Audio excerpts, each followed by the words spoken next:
this lesson, we will see the main principle, timing and spacing, and you also can follow the tutorial how to animate a bouncing ball and character turn that you can find in the tutorial section. A good timing makes the difference and can really give an edge to your animation. As I said in the previous lessons, the timing is the speed and the rhythm of your shot, how many frames you use to make a movement, and the spacing is the variation of the speed during this movement. If you have to reproduce a fast movement, you need the less frame. For a slower movement, more frames. On what basis you should choose your timing? It depends on different aspects. For example, if you're creating an animation of an object based on physical reactions and properties like a bouncing ball, you have to take in consideration the type of object, its weight, the gravity force, the type of contact surface, and other aspects. A rubber ball would have an eccentric bounce, the gravity force bring it down on the ground, and it bounces for several times before end its movement. The height of the bounce gradually decreases within the forward movement. But if we have a balloon instead of a ball, it will take much more frames to land on the ground because it's much lighter, so the timing in this case will be slower. If the ball is heavier, like a bowling ball, it would have a very fast timing because of the weight and would have a very few unshorted bounces. So let's decide our timing. The ball falls from point A to point B. Let's say it takes 10 frames to fall on the ground. This movement is generated by the gravity that pushes the ball on the ground. As it gets closer to the ground, it has an acceleration due to the decrease of air resistance. So we have more frames when the ball is high in the air and less frame before the contact. After the contact, we have a reverse of the acceleration. Now the ball is pushed upward and it leaves the ground, moving fast at first, and then when it reaches the high point, it slows down his movement due to the opposite forces, the gravity that pulls it downward and its own speed going upward. Any bounce loses speed and force, the time you slow down, so the height of the bounce. Another physical phenomenon that happens during the bounces is the deformation of the volume or squash and stretch. The ball deforms its volume during the bounce, stretching before and after the contact and squashing during the contact. Why? Because the gravity pushes the ball against the surface, causing its deformation. This is reality. In animation, we can exaggerate to reach a more cartoon effect. But remember that the ball don't change its volume, it just deforms it. So during the stretch, the volume increases in height and decreases in width. During the squash, it increases in width and decreases in height.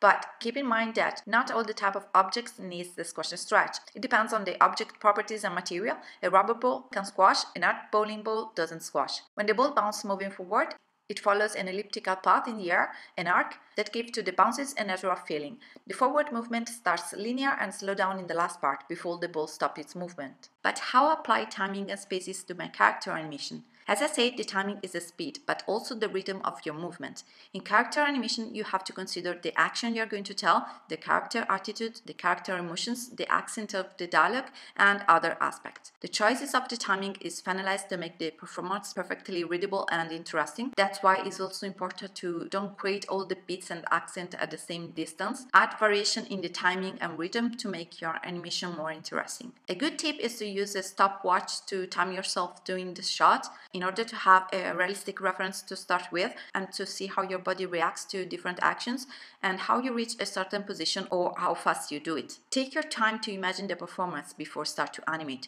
Try to visualize the character movements, gesture and expression. Start to animate without having clear in mind what we want to tell and how we want to show it can create a not very readable or convincing animation. So take a break, have a coffee, listen music or go outside, do whatever you want, just try to visualize the animation. This is my method. I always see the animation in my mind first, so then when I start to animate, I already have clear in mind what to do and how to do it. A quick example of timing applied to character animation, a character that turns its head. In this movement, she turns fast because she heard something, so I use 10 frames. But if we use more frames, for example 30 frames, we can have a totally different turn. She's now very relaxed and she's looking around. So we have the same action, a simple turn, but the different amount of frames makes the two animation completely different. Another thing that we can manage during the turn is the spacing. When we create the first and last pose, the software creates the linear interpolation between these two poses. Let's put in practice another principle, slow in and slow out. If we slow down the spacing in the last part, creating an in-between close to the final one, we do the same at the beginning. And if we also add a moving hold at the end, so the movement don't freeze but continue to move just a little bit, just enough to be perceived by the human eye. And we can also add some details like the overlap of the air.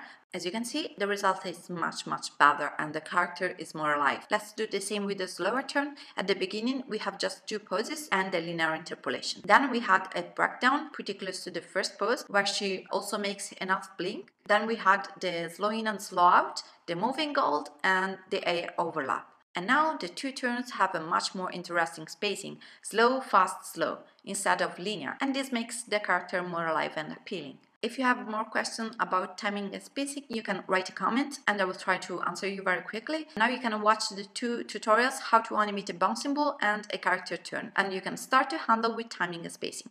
After that, I suggested to create the 2 exercises based on this lesson that you can find in the exercise session. If you want, you can send me your animation, adding a link of your animation in the comments below, and I will give you my feedback.